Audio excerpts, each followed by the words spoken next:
বহিঃশক্তির হাত থেকে না ঢুকতে পারে বর্ডার সিকিউরিটি ফোর্স, এসএসবি এই ধরনের আছে। তাহলে কি তারা ব্যর্থ? অগ্নিমিত্রা ম্যাম কি তাহলে এটা বোঝাতে চাইছে? আর সাথে সাথে এটাও আমি বলি যে ব্যাপারটা হচ্ছে যে ভূমি সংস্কার দপ্তরের মন্ত্রী, মুখ্যমন্ত্রী তাকে এই ধরনের মিডিয়ার মাধ্যমে না কথা বলে, এই ধরনের অবাঞ্ছিত শব্দ, অবান্তর শব্দ না বলে বিধানসভায় প্রশ্ন করা যেতে পারে তো।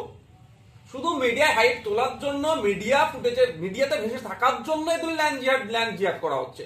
বিধানসভায় যখন মুখ্যমন্ত্রী থাকে, তার দপ্তরের আরো মন্ত্রীরা থাকে, তখন তো প্রশ্ন করতে পারে, মেনশন করে হোক, কোশ্চেন করে হোক, যে পশ্চিম বাংলায় কত কি আছে, ল্যান্ড কত আছে, কত ওয়াকাফ আছে, কত দেবতা সম্পত্তি আছে, কত রিফিউজি ল্যান্ড আছে, সেগুলো কারা কারা বসবাস করছে।